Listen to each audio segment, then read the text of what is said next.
Hello and welcome back to Beyond the To-Do List, a podcast about productivity. I'm your host, Eric Fisher, and I'm excited to welcome to the show Andrew Brodsky. He's a professor at the University of Texas and the author of the new book, Ping, The Secrets of Successful Virtual Communication. And in this conversation, we're talking about how to improve virtual communication for greater productivity, stronger relationships in the remote workplace. Andrew breaks down that Ping framework and then walks us through how each element helps enhance virtual interactions, from how to manage Zoom fatigue to the importance of perspective in virtual communications, and how to use AI effectively without over-relying on it. So if you're looking to improve your virtual communication skills and make your remote work more effective, this conversation with Andrew Brodsky is for you. It is my privilege to welcome to the show Andrew Brodsky. Andrew, welcome to Beyond the To-Do List. Thanks for having me on the show. I have been thinking about this topic for years. In fact, this is something that, had I been looking into the crystal ball into the future when I was a comm major back in undergraduate studies, one of my favorite things was communication theory. Well, this has all and everything to do with that. And your new book, Ping, which is an acronym, is all about this virtual world we've found ourselves in terms of not just the pandemic, but people were working remotely before that. I'm curious, give us some of this backstory as to, because this isn't your main focus as to what you teach. Talk to me a little bit about how this became something that you decided, one, you were interested in, and two, hey, there's a book here. My interest in virtual communication first came about actually when I was a teenager. When I was 16, I was diagnosed very unexpectedly with rare and severe case of leukemia that ended up requiring a bone marrow transplant. So I spent at 16 over a month in one of those bubble rooms where basically people had to wear gowns, gloves, masks if they wanted to come in. And then for the 2 years I was on chemotherapy and radiation, I had to spend a lot of that time at home, isolated from others because my immune system was so weak. And so from an early age, I became interested in, well, how can we communicate better with people from a distance? And I was actually survived that. I'm on here today, things went great, but I was left with an immune deficiency as a side effect. So this is still a topic that's personally relevant to me. And then when I began my PhD at Harvard Business School, I decided I want to research this. I actually want to find out the answers to this. And now I've been researching this there, and now as a professor at the University of Texas at Austin. The reason why I decided to write this book right now is that I've been hearing so many conversations about, is remote work good? Is remote work bad? And the things that they're all missing is that whether you work from home, the office, hybrid, anywhere in between, we are all now virtual communicators. The old way of the office was whenever you had a question, you'd go knock on your coworker's office door or go to their cubicle. Now people are sending instant messages, Slack messages, even to people who are just 2 feet away. And that's not necessarily a bad thing because we're no longer having to interrupt everyone every time we have a question. But it means that even people in the office are still communicating through these digital, electronic, or even remote tools, as some people call them. So understanding how to do this better is a meaningful question that applies to all of us.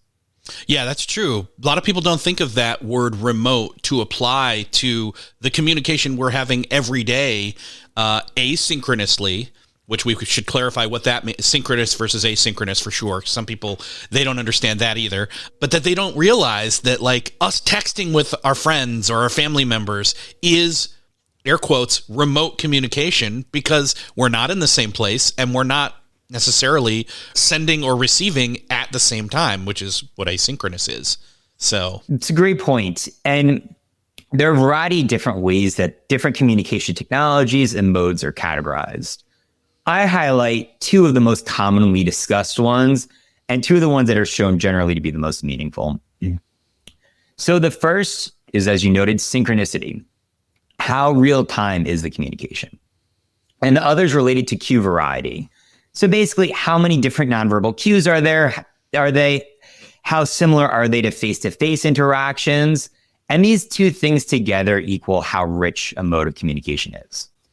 But the thing about these differences is that even small difference in them can be quite meaningful. So for instance, synchronicity. Video calls, whether it's Zoom, Teams, WebEx, are very slightly less synchronous than in-person interactions because there's very slight lags due to data transfer speeds. And that explains the reason why you find on Zoom, you're constantly interrupting each other, or there's longer awkward pauses. And there's research that backs us up that shows that even these very minuscule time lags that happen in video calls can really interrupt the flow of conversation. So even small differences on these dimensions can be quite meaningful. Yeah, that's very interesting. And it is that kind of almost uncanny valley of dialogue that happens in those calls. That's the best way I can think to describe it. Something's not quite right here and I can't figure it out. My brain won't tell me what's going on. Exactly. Yeah. Yeah. And the thing is like, even again, we're talking with texting, like it could be, I mean, honestly, one of the best things that's happened recently has been, and we've had this for emails for a while, where you could schedule an email to send at a different time. I don't want it to be in their inbox yet. I want to send it 7:55 tomorrow morning, and I can queue all those up. Well, same thing with texting as of recently, at least with iOS. I don't know if Android has it, but anyways, one of the greatest things, because it's like, I was teaching my daughter, hey, you may be at college and it may be 11:50 something at night and you may want to say something to your parents, but maybe you should schedule that to send the next morning, because if we get a text from you at about that time of night, we are going to, one, see it, and because you're in our emergency allowed to come through, prioritization of pings, there you go, there's the word, and because it's you, we're going to look, because we think you might be in trouble. But since it's not, go ahead and just schedule that for later.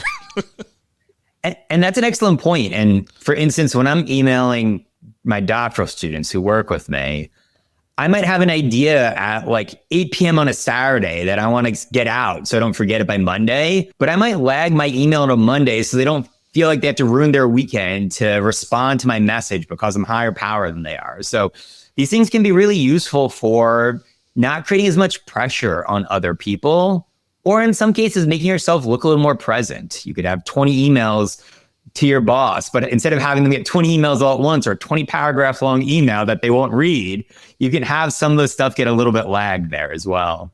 Yeah. So, well, we kind of dipped into some of the variables here that people listening in would be like, oh yeah, that has happened to me, and kind of familiarized ourselves there. But let's jump back for a second and talk about the title here. So it's Ping, The Secrets of Successful Virtual Communication. And Ping is an acronym. Let's talk about what that acronym stands for. Yeah. So at least personally, when I read one of these books, I like to have an acronym because there's always so many recommendations and I never remember them. So when I wrote this, I was like, I need to do one myself. So I went with the PING acronym to make it memorable.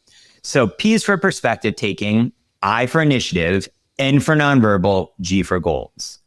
So P for perspective taking. That centers on the idea that when we're interacting virtually, we often become more self-focused. That's because instead of looking at someone who's standing right in front of you, a full human being, you might just be looking at the text on a computer screen of an email or instant message. Or even on video, you've got a small square of the other person on your video screen that you might not even be looking at because you're staring at yourself, for instance, to make sure you don't have any broccoli in your teeth. And so one of the key things here is making sure you take the perspective of the other person. And it's more effortful and needed virtually, because otherwise you end up in those situations where you create miscommunication, misinterpretations, because you don't realize how what you're doing is going to come off. I for initiative. The idea here is you want to bring back in whatever's missing from a given mode of communication. So each mode has strengths and weaknesses, but there's things you can do to help supplement in any situation. So as an example, text-based negotiation. Research shows that text-based negotiators build less rapport, less trust, and worse negotiation outcomes than in-person negotiators.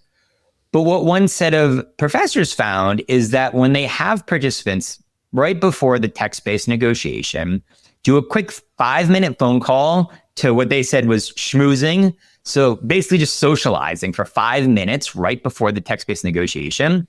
And then they did the negotiation still all over text. That group ended up building more rapport, having more trust, and they did better both in their own negotiation, but achieved better joint outcomes in their negotiation for themselves and their counterparty. So thinking about, well, what can we add back in can be really useful. N for nonverbal. And the point behind this is that there are so many different cues virtually that just aren't as relevant face-to-face. So typos can relay emotion, time of day you send a message can relay power. Even with video calls, there's questions about your backgrounds, lighting. Should you be looking at the person or your webcam or yourself? And so understanding these nonverbal behaviors is vital to achieving your goals in any virtual interaction, which leads me to the G, goals. So it'd be a very short book if I could just say there's one best mode of communication. Do everything in person, that's the best. But that's not the case. If you've had hours and hours of wasted meetings every week that should have been an email, you know that oftentimes there are better options. And another example is cameras on or cameras off during a video call. So cameras on can be really useful for new relationships where you're trying to build trust, where you want to show engagement. But on the other side of that, it can be exhausting to have your cameras on. It can cause fatigue, it can cause exhaustion. So if your goal is to build trust and show engagement, cameras on is better. If your goal is to maintain energy, reduce stress, reduce fatigue, cameras off is better. And so I bring all the recommendations in the book to tie back into this framework. So each recommendation attaches to one piece of that framework to help make it more actionable when you approach your virtual communication. Perspective taking, kind of in a way that you may not even have intended this, but when you were talking about that, it made me think of this kind of, we're disconnected, especially I'm thinking of social media, and I'm thinking of the fact that we see people say things that they never would say to that person in person, face to face. But it's because there's this distance, there's this disconnect, and this first person perspective of I'm the one who doesn't see them and may not even see their picture. I might even not even see their avatar. I'm literally just looking at the text they wrote, and I either totally agree with it or or the complete opposite, and I'm going to make sure my opinion is heard because I'm in a silo of myself right here, right now, alone in this room. And that's not always a bad thing, though. So yeah, of course, there are those things where we get these huge arguments. It's horrible. People say stuff they would really regret and they wouldn't have said in person. But there's other situations that lack of feeling constrained by others can be really helpful. So brainstorming, for example.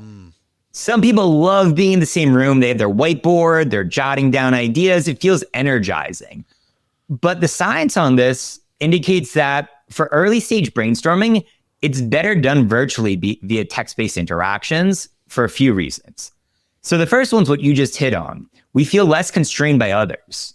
When we're all sitting in the same room and everyone's staring at me, I'm afraid to say an idea that's too divergent because they're going to judge me negatively on it. And that's the exact opposite of what you want in brainstorming. You want people to be way out there, creative, not concerned about that judgment. And then there's a couple other reasons too. One of the simplest ones is productivity. If you have 10 people in a room and you want them to each come up with 20 ideas, if each person in the room is saying 20 ideas out loud, you're going to be there for hours. But if each person just types down 20 ideas, you can do that pretty quickly. And then the last thing is that we tend to anchor on things that we hear others say. So if we're going around in a circle in a room and someone says an idea, my mind is now stuck on that idea. So I'm thinking of variations of that idea, which limits my creativity. So this is one of those situations that people really get wrong. They think we need to brainstorm in person. Creativity is better this way.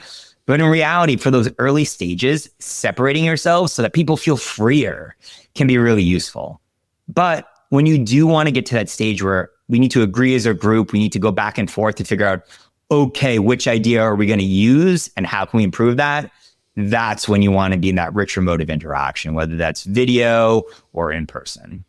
Yeah, that limiting or that self-imposed limiting because we've heard other people's ideas and it kind of says, even if it isn't explicitly stated, it's subconsciously taken as, oh, that's the kind of ideas I should be coming up with, instead of unlimited or limitless outside of the box thinking from everybody, and then bring them all together. And then maybe some of the wackiest ideas get morphed and paired together to bring something to the table that couldn't have happened if everybody was, one, in person, two, synchronized, throwing them out at the same time. So there's definitely benefits. Yeah. And I mean, especially in these situations, you want people to be creative or freer. Having those virtual interactions can be better. And another example is actually when it comes to gender. So when we think about men versus women, if you were to ask, which is the one that is more aggressive and competitive? Most of us would say, obviously, men. And the situation is somewhat problematic when it comes to things like negotiation, where in many situations there, being more competitive and aggressive will get you better outcomes.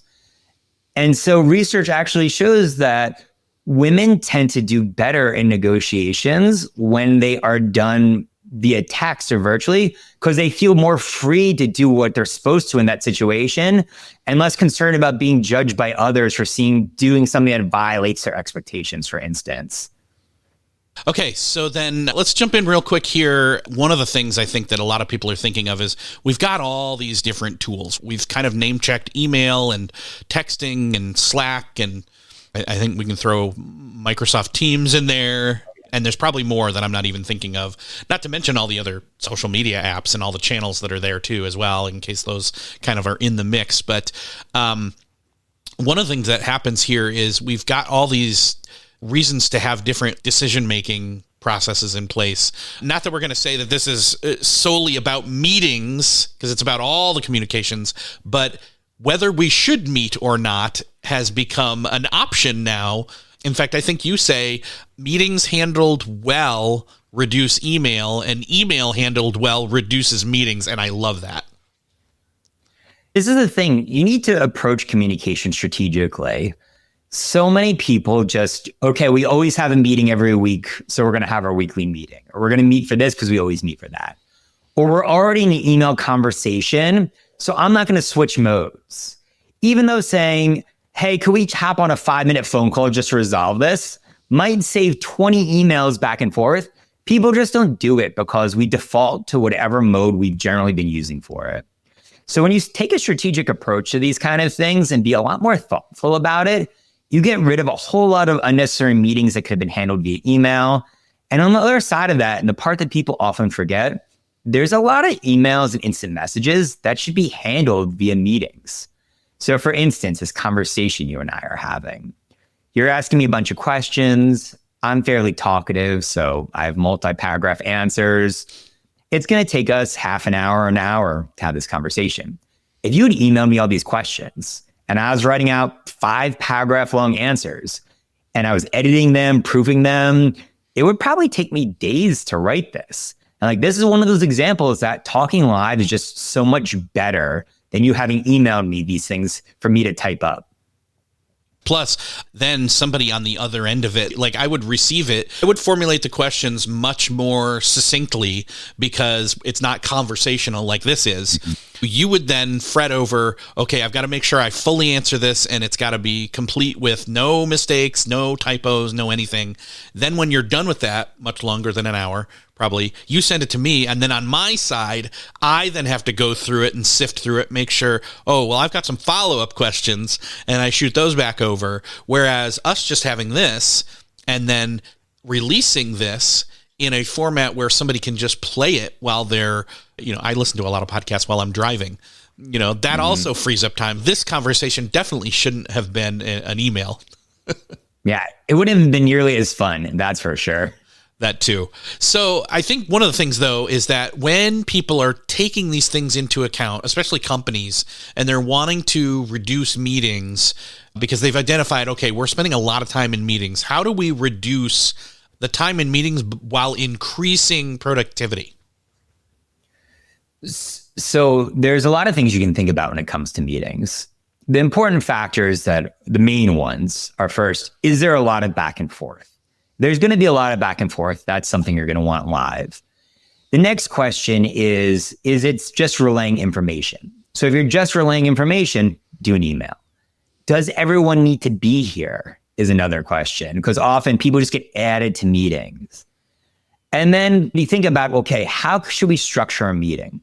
Meetings that come in with a specific agenda and plan tend to work a lot better. And also making sure that you have a confined time for your meeting. When you just kind of have these open-ended, like, okay, let's meet, we'll plan a meeting for the first half of the day. And if we end early, we can go back to work and focus on our stuff. Those are really bad because things expand to fill the time available. I think this is Parkinson's law. Yes. And so making sure to put those boundaries on can be really, really useful. And then the last piece of advice that I often give is that you want to be thoughtful as an organization when possible about the scheduling of meetings, communication, because it's really hard to go back from meeting to work to meeting to work to meeting to work. You lose that focus time. So finding ways to chunk these things in together when possible can be really beneficial. That's not always possible because sometimes, it's good to just hop on the call with your manager to troubleshoot something. And you don't want to have a no meeting rule for Thursday because then someone may be stuck and not be able to progress in their work on Thursday. But where you can, finding ways to chunk these things can be really, really beneficial for focus. Yeah, it's definitely helpful for chunking things for sure. And, I like to have no meeting days, but those are days where it's like, okay, I have to make it just the morning or just the afternoon. And it has to be a good day strategically, not just for me, but for others as well. One of the things I recommend with this too, and it's not just meetings, but also emails and some messages, chunking your communication. So some people take the approach of, I'm attached to my phone, I answer everything as it comes in because I want to be at inbox 0. Other people do I only go through all my communication in the morning and then I never look at it. What the research would suggest is best is splitting it to maybe 3-ish times a day, towards the beginning of the day, a little after lunch maybe, and a little bit before the end of the day. Because one, you're not switching back and forth. And we already talked about meetings, but emails, there's research that indicates it can take about a minute from when you finish an email to switch back into the focus of work, which doesn't sound like much when it's just a minute. But if you're someone like me who's getting hundreds of emails a week, that adds up to a lot of minutes. We're talking about hours of time just spent switching back and forth. So avoiding those switching costs can be beneficial. The switching thing is just that one thing. That's not even the time spent on reading/replying to the email. That's okay, I'm done with it. And it's like that buffer time. Exactly. And 60 seconds doesn't sound long, but it adds up very, very quickly. And so the other thing too is like the reason why, that's why you want to chunk it first. But the reason why I don't say just do it once a day is often these communications have relevant information that can improve your productivity. So you don't want to start a task at the beginning of the day. Your manager happened to send you an email midday that was really useful, but you don't see it till the next day. That's going to be a problem. And lastly, the thing that I like to note is that communication can be used as a kind of break. When you're really focused on intense work, it drains your mind. It becomes really, really hard to focus after a while. So using emails, instant messages, just as this mindless break in between periods of really intense work can really help to improve your creativity, your focus. So ideally, obviously, you just go for a walk and relax, but that's not always possible. So using it strategically to give your mind a break can be really, really beneficial to your overall productivity. Now, I know you also, since we're on the topic of email, you talk about how email isn't just about us, but it's about the person receiving it. Talk a little bit about that. When it comes to communication, this gets to the P of perspective taking that we're just really bad at. One of the activities I like to do with my students in class is, and it's based on this research study, is that I take 2 students, I tell one of them, I say, okay, I want you to tap out a song on the desk. And then I'm going to have the other student guess. So the first student taps out the song on the desk. And I ask that tapper, the first student, what % odds do you think the second person is going to guess this song? And they pretty much always say something really high, like 80%, 90%. And almost every single time, the second person does not guess the song correctly. While we're tapping the song on the desk, we hear the music in our head, but the recipient doesn't hear that music. So we think it's easy, but to them, it's not. And that's the same parallel that researchers have drawn to email and text-based communication. We hear the emotion in our head as we're writing it. We hear the meaning, but someone else is coming from a different set of informations, assumptions. And so maybe you send a message you think is positive that says, great, thanks. But on the other side, the other person was expecting a lot more detail. So they read into that way too much. So making sure to take that step and to make sure to think about, well, how are they going to read this one? And maybe I should be a little bit more clear, or maybe I should be a little bit more positive, because virtual communication often has a negative effect on it, where it seems worse than it is, can help you to make sure you don't have those misinterpretations. Well, this is one of those instances where that great thanks, like they can hear it. It actually, Key and Peele has, I don't know, you probably have seen this, or the Key and Peele sketch where they go back and forth texting and they're reading the intonation of the text differently on each side of the conversation. And so great thanks. One of them's like, great, thanks. And the other was like, great, thanks. Like, what do you, and he takes it wrong. Anyways, one of my favorite sketches. I'll probably put it in the show notes for this episode just as an example because it's funny. But it's why I always try to reply, like in that instance, great, comma, thanks, exclamation point, to lift it up and say positive, like, yay, great, thanks, instead of great, thanks, period. And it's like, I've read texts from bosses that say, great, thanks.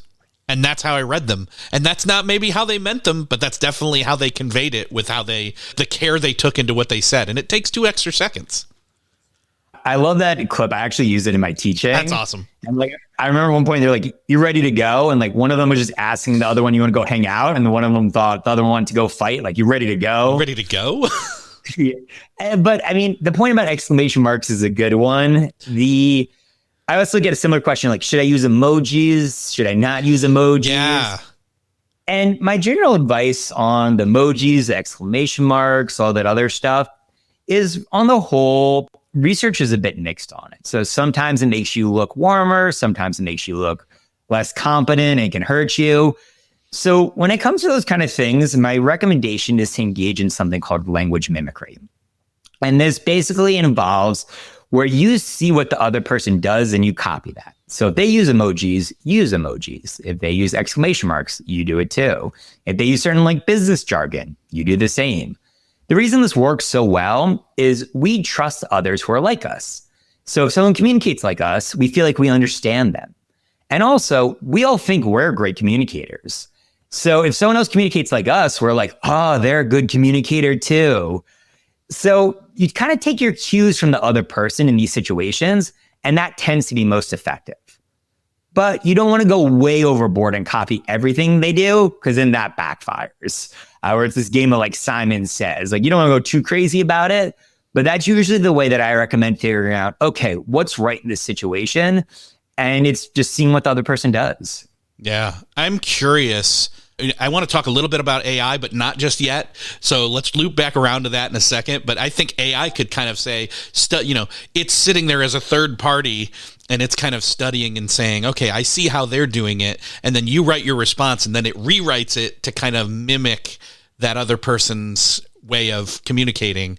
There's probably actually, let's just jump into AI right now. So that's one example I can see that actually is a pro for using it in remote/virtual communication.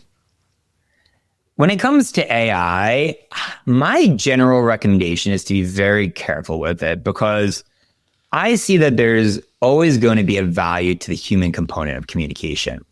The problem is, most of the time, the person you're interacting with won't realize you're using AI. But every once in a while, they might. Maybe it uses a word you don't normally use. Or maybe you talk to someone about their past weekend. They mentioned their whole family was getting over the flu. It was like a real pain. So then you just copy and paste an AI email to them a couple of days later that says, I hope you had a great weekend, exclamation mark, and send it without thinking. You're going to have a real problem, because they're going to realize, like, I just told them I had the flu. My whole family did the last weekend. That was not written by them. And if they realize that one email, instant message, or you had a video script during Zoom was written by AI, they're going to question every single interaction they've had with you previously virtually and think, well, were they using AI for that too? And then they're going to ask, well, why am I even interacting with this person if all I'm doing is communicating with AI? So the risks are really, really high. That's not to say there's not uses for AI. It's great for editing, brainstorming. If you have like low stakes, repeated interactions, that can be good. But I generally recommend if you have an important message, you do want to make sure the words are yours, because every so often someone's going to realize that something seems a little bit off, and then the consequences can be massive.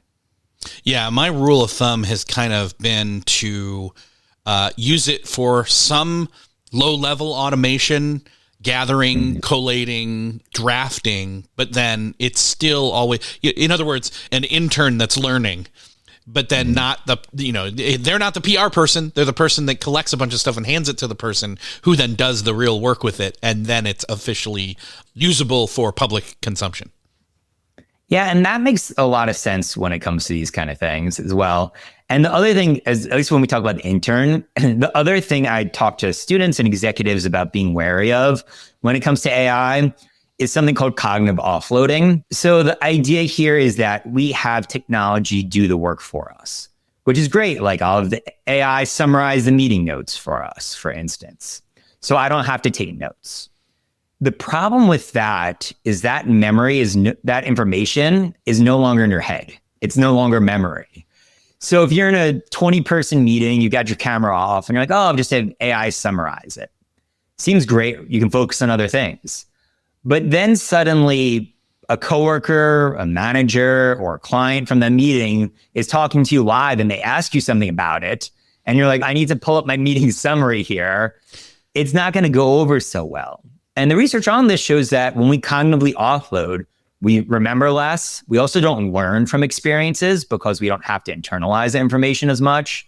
So there's a real risk of overusing AI that you basically don't know how to do a lot of what you're supposed to in the workplace. Yeah. And that actually brings up an example that a professor friend of mine shared, which kind of opened my eyes. He was relaying back in the day when we were students, there was somebody who got in trouble. This is 25 plus years ago now. Somebody got in trouble because they were typing up notes and during class and then sharing them to people after class was over. And I was just like, wait, what? Really? That was a thing? Like I was unaware that had been a thing back then. And he said, now fast forward to a year or so ago when we had this conversation.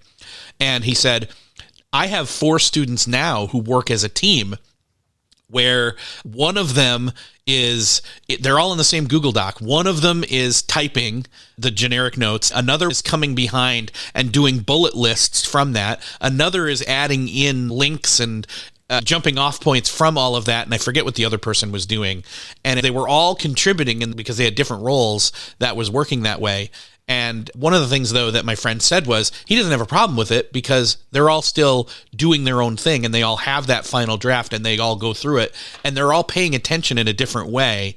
But he went back and said, now the thing is back in the day when that one student got in trouble, what the professors or the department or whatever didn't realize was that one of our friends was sitting there because he knew the notes were going to be available later. He was fully present, engaging with the lecture, not taking notes because he was afraid he was going to miss something. And he's like just trying to capture mindlessly. He was fully engaged and actually learned better and then could review with those notes later. So yeah. And there are these trade-offs, right? And this is the idea of cognitive offloading. Yeah. You have the time to focus on other things, whether that's the conversation itself or whether that's doing emails while the meeting is going on. And the important part is that you're not just automatically just offloading everything without thinking about, is this something I might need to know for talking to someone in person? Or is it okay that I only have this information saved on my hard drive as opposed to my brain? And it's going to really vary depending on the situation.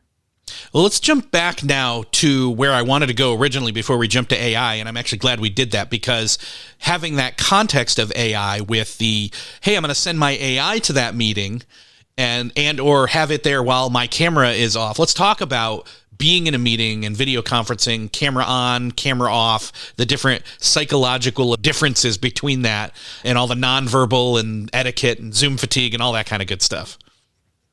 Yeah. So there's a theory called channel expansion theory.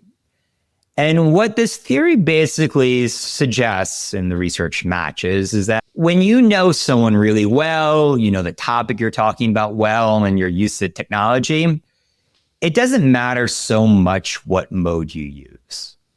So as an example, if I get a text message or email from someone who's a near stranger, I might misinterpret it. There's a good chance I don't know exactly what they mean. I don't know what their emotion might be behind it. But if I were to get an email, text message from my partner, from my best friend, I know exactly what they mean. Like when my wife texts me, like I can fill in all those lines because I have so much other information that I get it. And so it doesn't matter as much in terms of, accuracy and clarity, what mode we use in those situations, because we have so much other information to fill it in. And this gets to part of the reasoning on why I recommend cameras on versus off in certain situations. In new interactions where you're meeting someone new, it's probably better to have it as a richer interaction where they can see you for a number of reasons. One is we feel like we trust what we know. If I don't know what someone looks like, I don't know their mannerisms, I don't know their tone of voice, it's hard to feel like I trust them because all I know is their text and their name. I don't have enough information to build trust. And the other thing too is that it's hard to tell how engaged someone is just via their email. But if I see someone responding to my questions, asking me questions, what appears to be looking at me while we're talking on a video call, that can really build those stronger impressions of engagement during an interaction. Alternatively, if you are an established team or you're just in a relationship where you've just known each other for a really long time, it doesn't matter as much if video's on. And research has shown this Zoom fatigue effect or video conferencing fatigue effect, where when your video's on, it's just exhausting. We're staring at ourselves because we're concerned we're going to have a wrong nonverbal behavior. And this can lead to negative emotion and can be stressful. So in those situations, allowing people to have their cameras off can help to save that energy, allow them to better focus on the conversation as opposed to focusing on how they look on camera. Well, and one of the other things that is still hard to, I've seen like ads for it where it's like the camera drops down and then it's in front of the screen and it's kind of positions to where you're looking at the camera.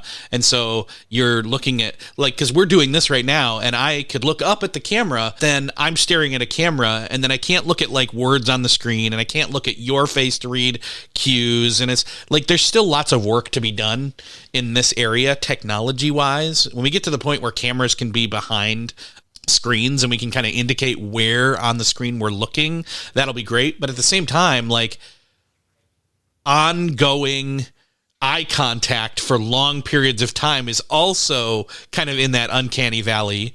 And we're all very used to kind of half staring at people when they're not looking dead at us and we're not looking dead at them, but we're kind of okay with it. But it also, again, contributes to that Zoom fatigue.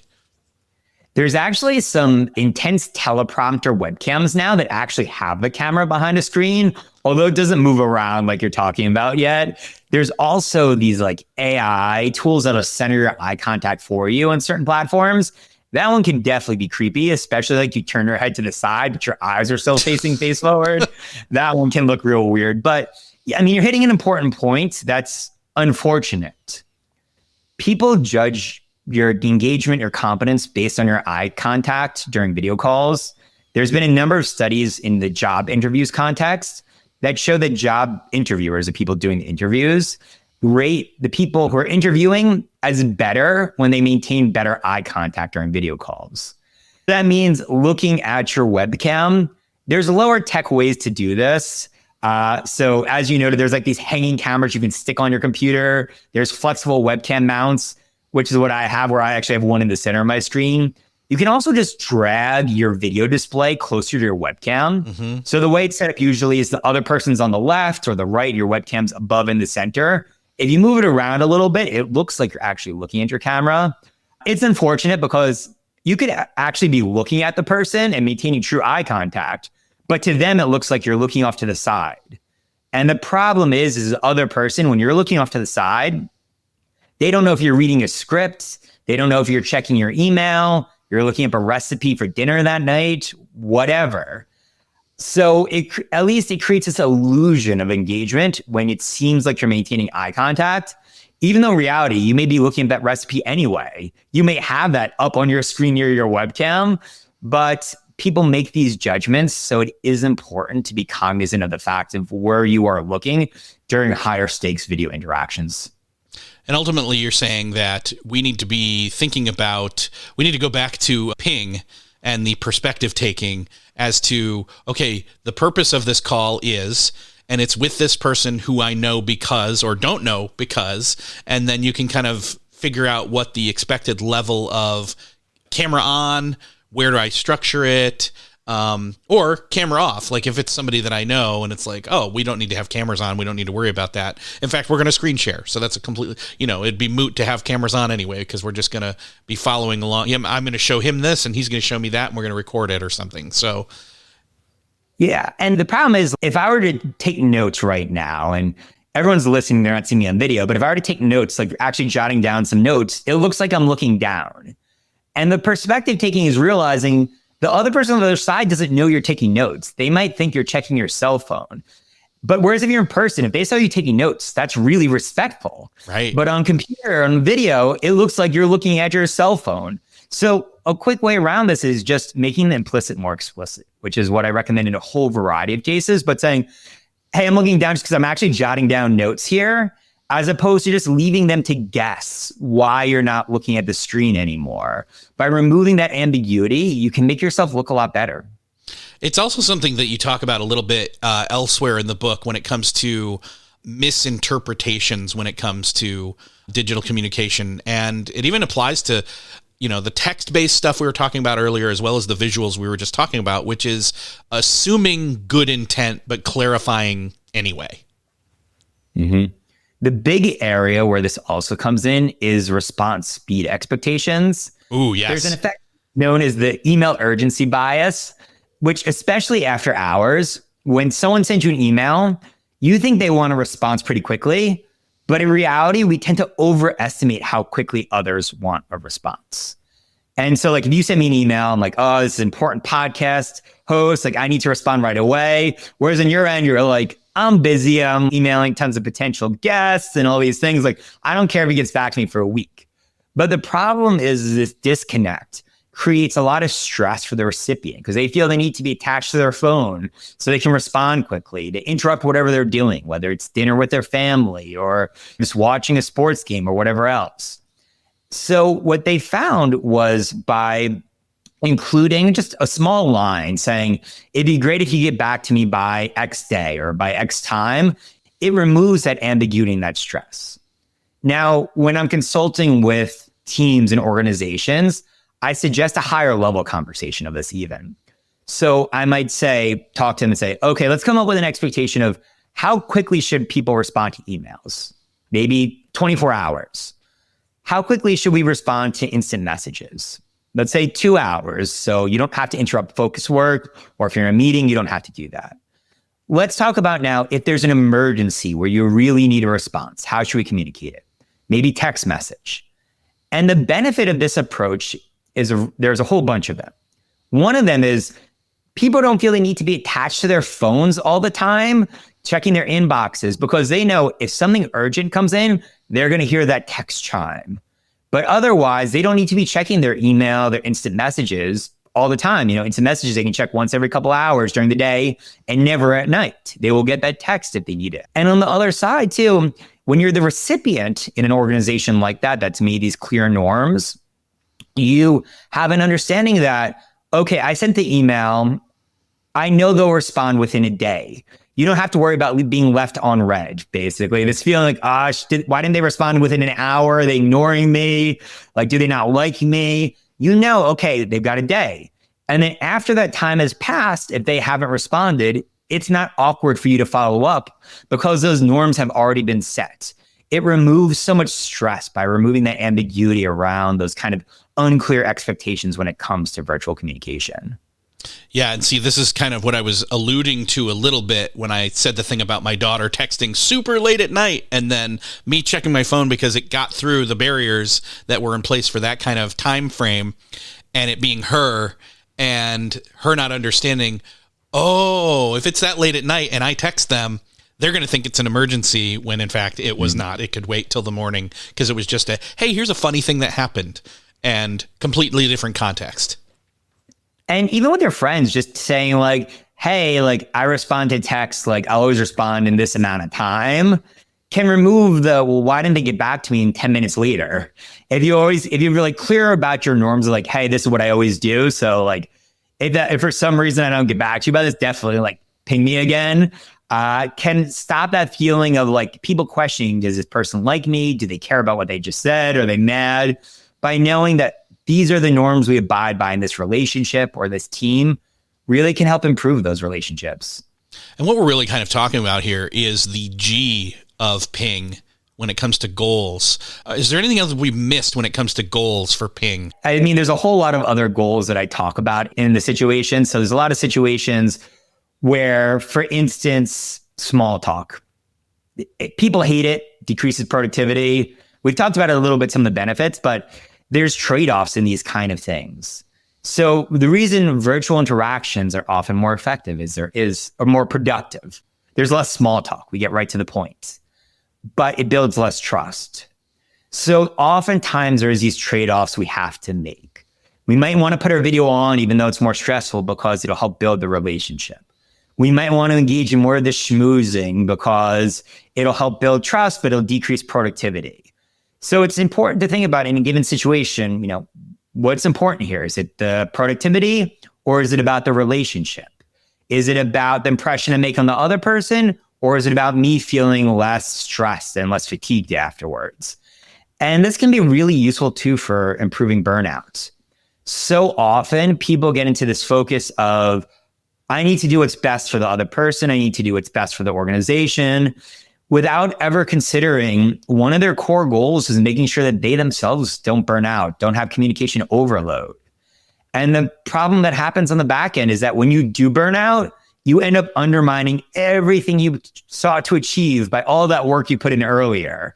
So you end up wasting all that effort you did. So really thinking about your multiple goals and weighing them against each other in situations generally can help not to just improve your work outcomes and your relationships, but actually your well-being yourself, how happy you feel, how satisfied you feel in those situations. I feel like people are going to walk away from this conversation thinking, oh man, there's a lot of homework I need to do in terms of figuring out what's best for me / others or all of that. But I'd like to say that as somebody who has done a lot of, not as much as you, I think, but has done some of the thinking and even planning and implementing of this, it actually saves you so much time and headache and stress and burnout by having some of that forethought / I love to throw everything into the box of calling it homework. But by doing that, it really does save you more than it does add to the amount of work you have to do overall. And once you break those automatic habits, it starts becoming more natural and less thoughtful. The real trick is getting out of the situation where you're just defaulting to whatever's done, being automatic about it, and not being strategic. Once you understand, one, I need to be thoughtful. I need to pause for a second and reconsider my assumptions. And two is understanding the best ways to achieve what you want. Then later on, it becomes just so much less effortful once you've really gotten in the hang of this. Yeah, it definitely feels like there's less of an effort. There's less of an energy spend. You've done the work already. So now it's just flowing the way you need it to, your company or your friends, your relationships, all of the above.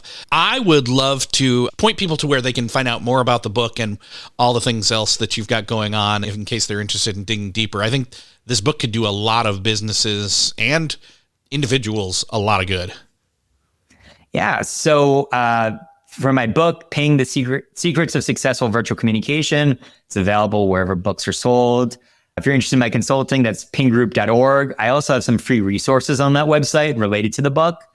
And you can find me on LinkedIn, Andrew Brodsky, and probably pop right up. Awesome. I will make sure to link up to everything in the show notes that you just mentioned. And Andrew, it's been great talking with you on this topic. I always enjoy talking about this topic, but you made it fun and enjoyable. So I hope that helps everybody else get into it as well. It was an awesome conversation. Thanks. Well, that's another podcast crossed off your listening to-do list. I hope that you got some great tips on increasing the success of your virtual communication, and I highly suggest you grab the book Ping from Andrew Brodsky. You can find the links to that in the show notes at beyondthetodolist.com. And if you picked up some tips and tricks there, do Andrew and I the favor of sharing this conversation with somebody you know needs to hear it. Send it out to social media, to your family, friends, and colleagues, or think of that one person you know really needs to hear this and send it on over to them. You can share it from where you're listening right now through your podcast player app of choice, or again, over at the show notes at beyondthetodolist.com. Thank you so much for sharing. Thanks again for listening, and I'll see you next episode.